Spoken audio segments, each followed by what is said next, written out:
The FCC voted yesterday to begin regulating the Internet as a public utility under a plan known as net neutrality. Let that sink in. The federal government will regulate the Internet in the same way the agency already regulates the telephone and cable television industries, and it calls that neutral. Having been denied the ability to regulate the Internet in the past because of a lack of authority, the FCC has now simply reclassified the Internet under Title II, and, voila, they have the authority to regulate it. One problem with this action is that the Internet does not belong in the same category as telephones and televisions. It is other. It has its own category. The Internet is the most innovative, pervasive, free, and open form of communication man has ever known. Access to it is more available now than ever before, and an increasing number of people are using it as the primary method for their communications. When used properly, the Internet allows private, anonymous communication in a way that is unrivaled. But beyond that, it is also a marketplace, a research network, an alternative news source, and much, much more. And the Internet is all these things because it grew up largely unhindered by government regulation, read, interference. With the 3-2 vote of unelected bureaucrats unaccountable to the people, that is changing. It is as sure as can be that net neutrality will change the Internet.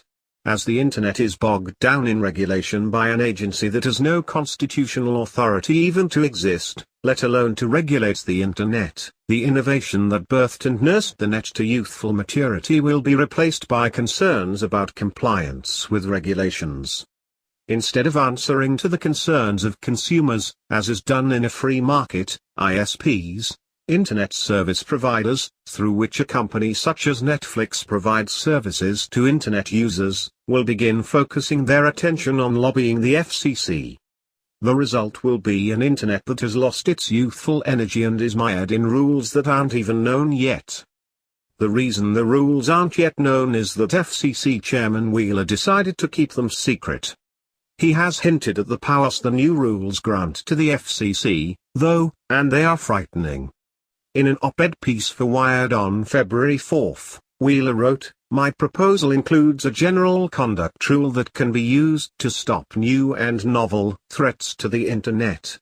This means the action we take will be strong enough and flexible enough not only to deal with the realities of today, but also to establish ground rules for the as yet unimagined." What constitutes new and novel threats to the Internet is left to be defined later.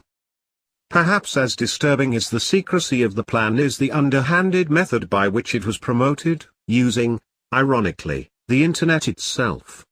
In the comments section of many online articles, activists and bot programs that post while appearing to be real people, posted emotional and factually erroneous appeals for regulation to save the Internet.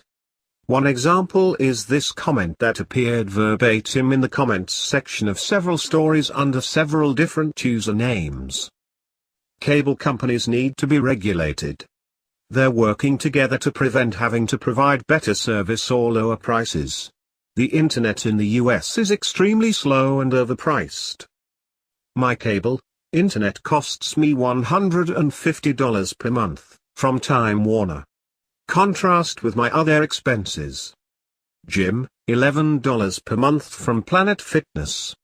Mobile phone, $21 per month from Mobile. Car insurance, $25 per month from Insurance Panda. Groceries, $90 per month for me. Yes, that's correct. My gym, cell phone, car insurance, and food combined cost less than my TWC bill. This will be a win for consumers by increasing competition and expanding infrastructure. Prices drop and speed increases. Profits drop.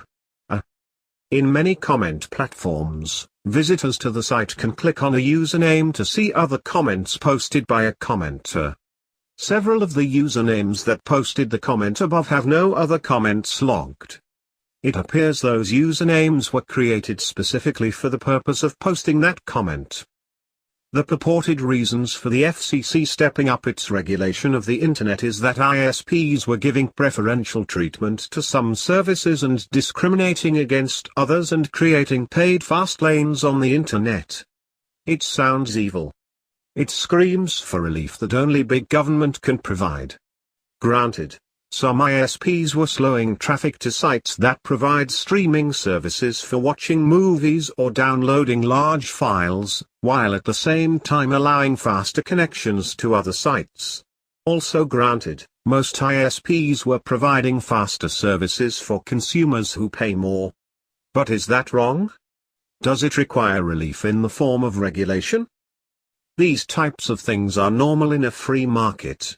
Bandwidth is expensive to maintain, and ISPs must make decisions that are in their best interests as businesses.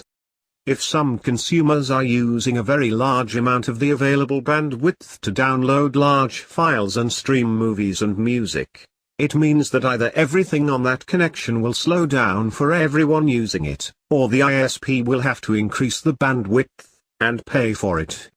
The choices are limited.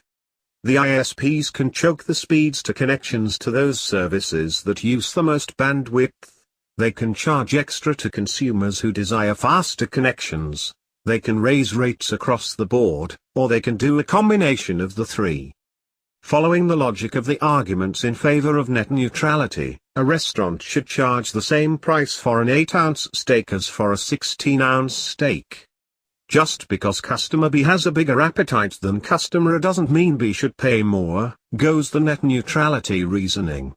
In a free market, one that answers to the realities of cost and profits, the restaurant would have no choice but to offer only a 12-ounce steak and charge the same price as it had for the 16-ounce steak.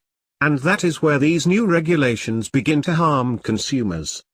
We will see fewer choices and higher prices as the ISPs focus on lobbying their regulators and passing the costs along to their customers.